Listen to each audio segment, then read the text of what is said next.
Hello everyone and welcome to Nikki's Toy Box. Today I'm going to color in this picture with these markers. I drew this picture in celebration of reaching over 200 subscribers. So a big shout out to all my viewers. A great big thank you. I started drawing in October of 2017, so I haven't drawn a lot yet, but since I got my Copic markers, this has been the only thing on my mind. I didn't go in with a plan. I practiced some doodles to see which ones I liked the most and then arranged them around a YouTube play button. If you want to see the supplies I used, I will leave them in the description below.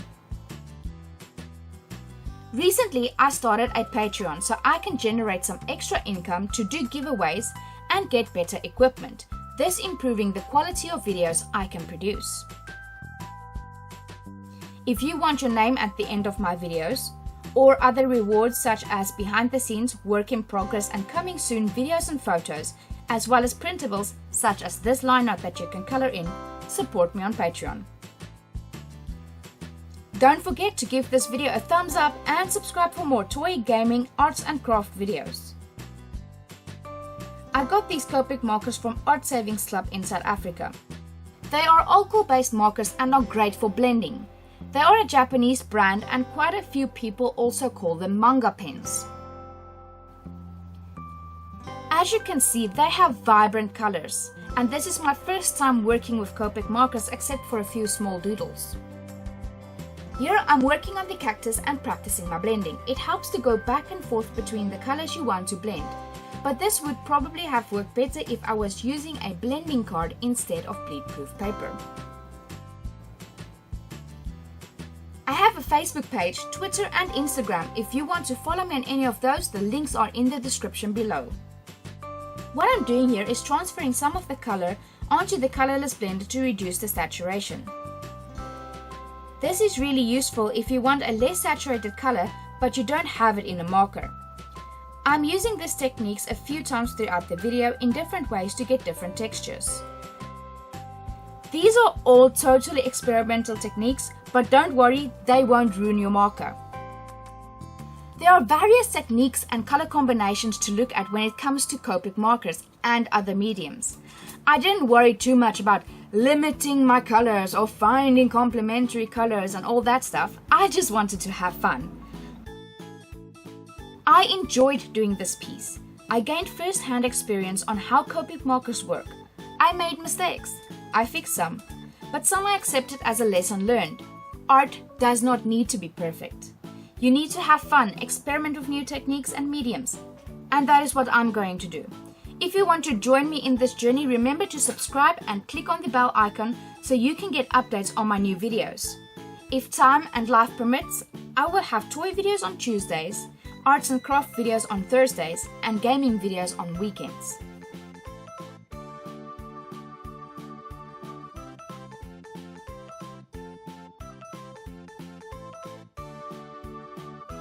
On the little ghosty, I was trying to get a smoky effect, but I think I need to practice that a bit more. With the cloud, I was trying to get a cloudy effect, but I might need to add grey next time.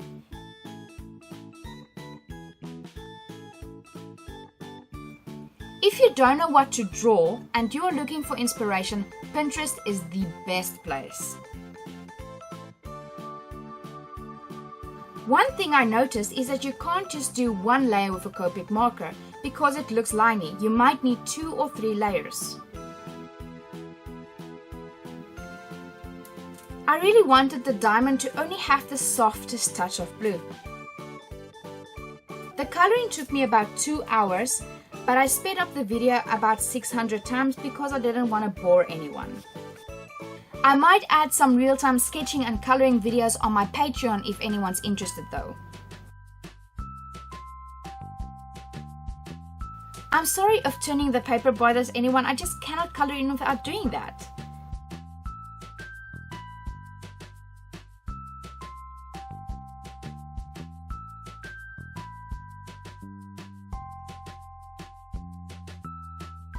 With the cupcake, I wanted to add some details to make it look more like icing.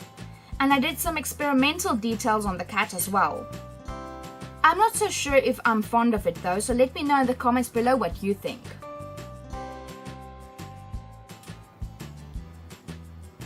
The puzzle I made a dark blue and added dots with the colorless blender. I now believe that the colorless blender is one of the greatest tools to use with Copic markers. Here I'm just softening some of the colors with the colorless blender and then adding some soft shadows.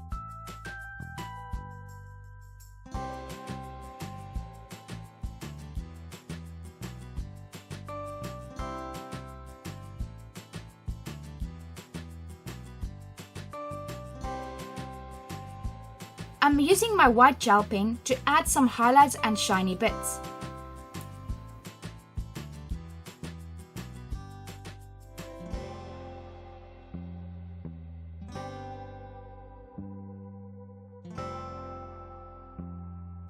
I also used the white gel pen to fix my mistakes.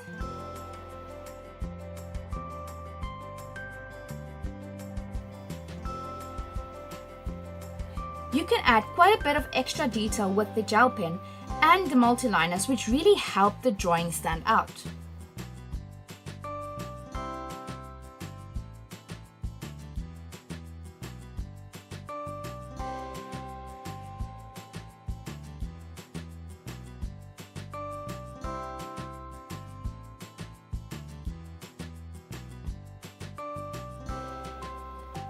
I hope you enjoyed the video, and if you did, give this video a thumbs up and subscribe for more.